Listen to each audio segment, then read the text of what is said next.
Bienvenidos una vez más. Mi nombre es Verónica Gainza y soy maestra contenidista del portal Ceibal desde el año 2008 en el área del conocimiento social. Les propongo hoy hacer un viaje al pasado para conocer una de las fortificaciones emblemáticas de nuestro país y su importancia en los procesos de conquista y colonización de la banda oriental. Fortaleza de Santa Teresa, testimonio viviente de una época de luchas. Nuestra primer parada será pensar qué contenidos son los que vamos a desarrollar. Encontramos en el programa escolar, en tercer año, la dominación y la resistencia, conquista y colonización de la Cuenca del Plata en tercer año, y la consolidación del régimen colonial en la banda oriental en cuarto año. Precisamos además realizar algunas puntualizaciones desde la didáctica de las ciencias sociales. Para conocer y comprender un acontecimiento histórico, se necesita obtener información de diversas fuentes y realizar un análisis crítico de las mismas. No es obtener información la finalidad que se persigue, ya que la historia no se reduce a saber nombres, fechas y acontecimientos. Es necesario una real comprensión para poder emitir una explicación sobre por qué ocurrieron los hechos de una determinada forma en el pasado y conocer a los protagonistas, ya fueran agentes o pacientes de los mismos, sus vivencias, sus anhelos, su forma de pensar y sentir. Comprender además los antecedentes y las consecuencias, teniendo en cuenta que debemos pensar los hechos desde la multicausalidad. El historiador no siempre tiene una certeza absoluta de que aquellas causas sean las únicas o las determinantes de un hecho. Por esta razón, no es posible presentar el pasado con objetividad absoluta. Las tecnologías de la información y la comunicación brindan hoy nuevas herramientas que permiten diferentes formas de enseñanza y aprendizaje. Los recursos educativos digitales, dentro de este contexto, constituyen una excelente posibilidad de acercar a los estudiantes contenidos con variedad de propuestas y elementos multimedia, como audio, video, imagen, animaciones, simulaciones, etc. En los portales educativos podemos encontrar desde una canción que sirva como disparadora de un tema hasta un objeto de aprendizaje que en forma más abarcativa y compleja presenta un contenido con diferentes actividades, juegos, simulaciones, casos de estudio y mucho más. Las actividades que se presentan dentro de los recursos son en su gran mayoría interactivas. Actividades de verdadero o falso, de múltiple opción, clasificar textos e imágenes, actividades de reflexión a partir de un video o lectura, análisis de cuadros, mapas y gráficos, trabajos con línea de tiempo, entre otros. Y poseen una retroalimentación que permite al estudiante una rápida corrección de las mismas con explicaciones y sugerencias.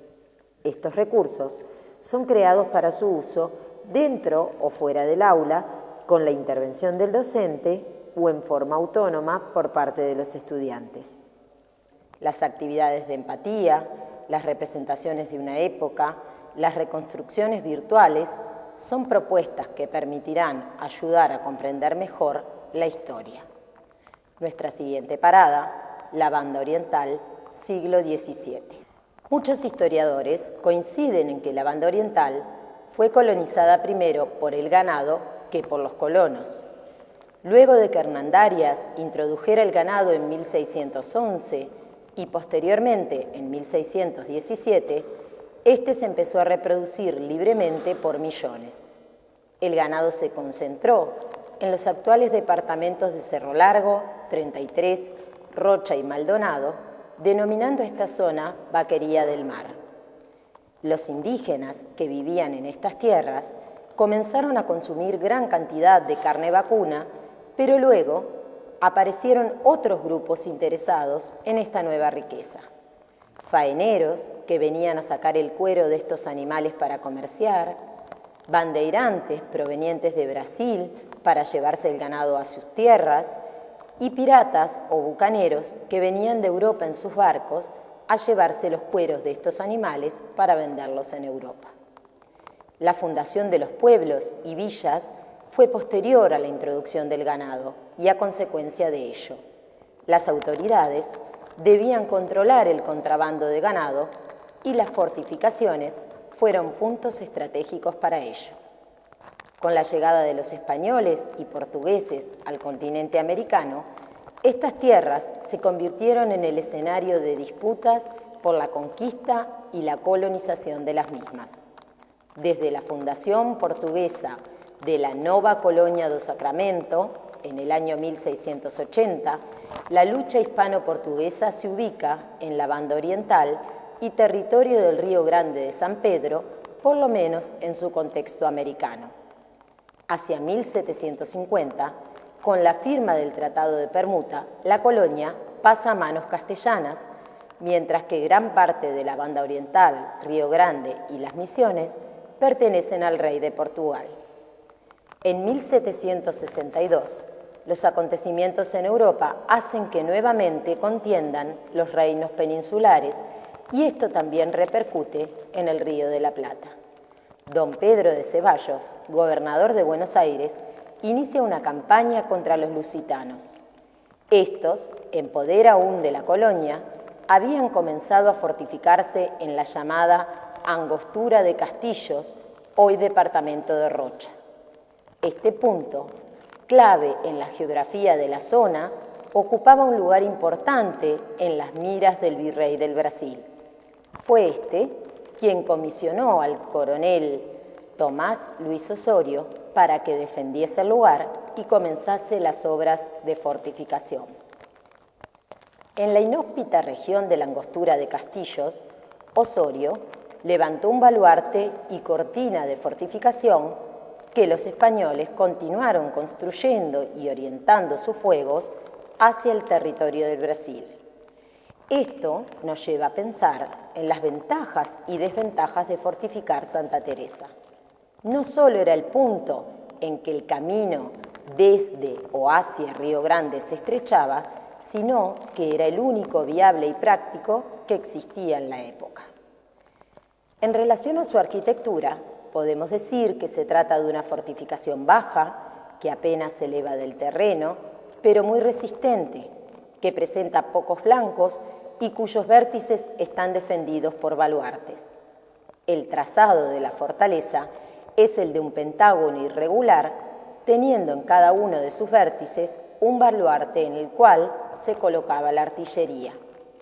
Con ello se lograba que estos se protegiesen mutuamente y al mismo tiempo se pudiese realizar fuego cruzado y concentrado sobre objetivos situados en la campaña. ¿Qué ocurrió luego de construida? Desde 1776, un año después de su construcción, la fortaleza estuvo en poder de uno u otro bando hasta que, a partir del surgimiento de la República Oriental del Uruguay, pasa a ser propiedad de este Estado de manera definitiva. Por el Tratado del 15 de mayo de 1852, que estableció la demarcación fronteriza en la desembocadura del arroyo Chuy, los dos fuertes, San Miguel y Santa Teresa, permanecieron en territorio uruguayo. Luego vinieron años de abandono. Uruguay empieza a constituirse como Estado y durante casi más de un siglo no cuenta con recursos para conservar monumentos históricos. De esta manera se inicia la decadencia de la fortaleza de Santa Teresa. De todas formas, cumple su rol de atalaya en la frontera durante las presidencias de Fructuoso Rivera y Manuel Oribe, durante la llamada Guerra Grande a mediados del siglo XIX. Allí se refugiarán las fuerzas de Oribe. Después, la estructura permanecerá durante años abandonada. En el año 1895 es reocupada nuevamente como presidio. Sin embargo, el abandono total ha de sobrevenirle, agravado por el saqueo de las piedras y por la constante amenaza de las dunas que empezaron a cubrirla a fines del siglo XIX. Sirve entonces para abrigo del ganado y murciélagos. En el año 1921, siendo el doctor Baltasar Brum presidente de la República, el historiador y arqueólogo Horacio Arredondo concibió y propuso su restauración al gobierno. Años más tarde llegaría la aprobación, la que sería ampliada a efectos de conservar el fuerte de San Miguel y la fortaleza del Cerro Montevideo.